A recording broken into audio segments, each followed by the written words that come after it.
Let's turn a favorite stuffed animal into a weighted plush toy using Poly-Pellets. Instead of going out and buying an all-new weighted toy, it's really simple to turn a favorite toy into something that's weighted and can provide lots of comfort for kids that are fidgety or who just need that kind of extra stimulation that comes from a weighted toy. Weighted toys can weigh anywhere from 1 to 5 pounds. So to help you do the math, I measured out 1 cup of Poly-Pellets. It's just a little bit less than 1 cup, as you can see there. And that comes out to 0.3 pounds.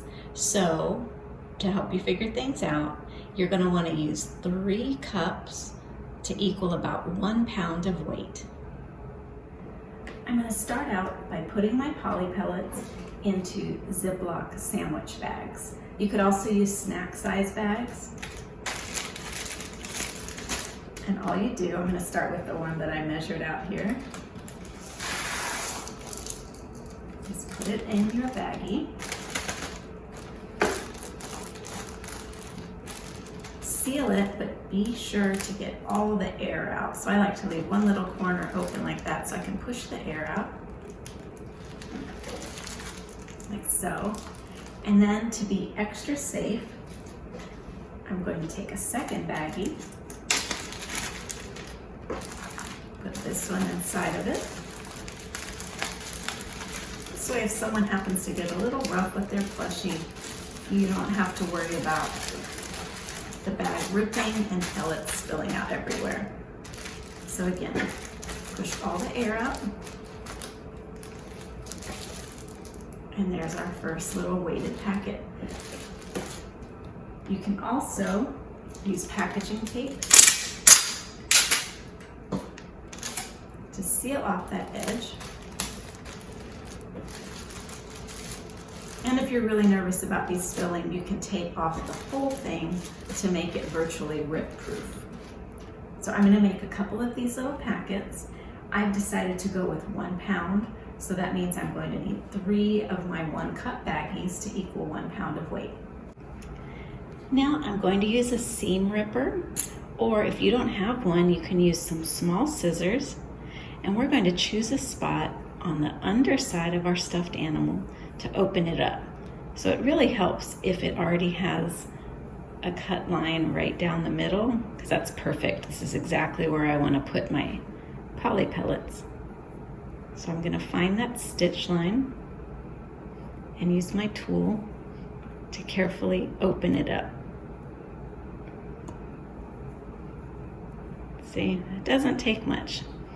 While you're in there, you might find that you want to move some of the stuffing around, or if it's a really well-loved stuffed animal, you might just want to add some new polyfill to it to plump it up some more. So I'm just going to redirect some of this stuffing into these limp little flippers. I added some to the, do we call that a horn on the narwhal? Narwhal tusk? I'll have to look that up.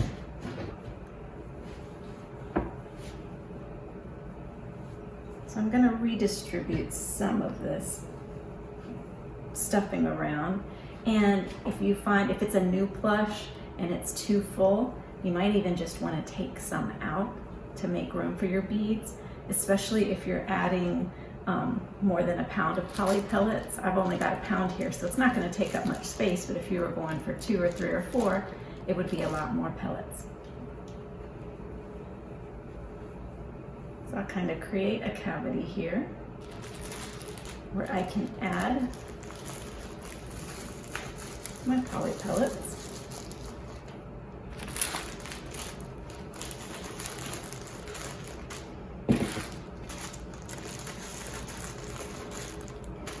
To sort of smooth out those edges, I think I'm just going to add this back on top so that the pellets are hidden underneath the stuffing there. And I'll have to work that around a bit.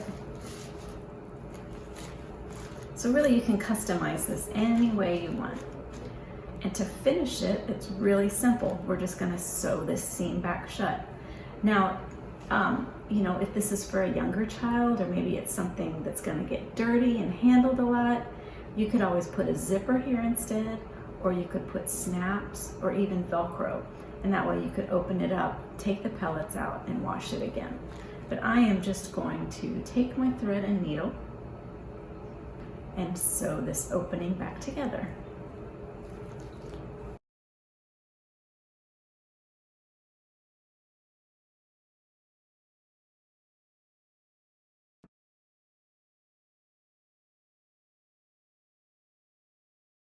My narwhal is all stitched up and ready to play. You wouldn't think that you would notice a pound, but I really feel the difference, and it's nice. I like it. I might try for 2 pounds next time. This just kind of gives it some weight that, oh, it's already snuggly, and now it feels like it won't float away.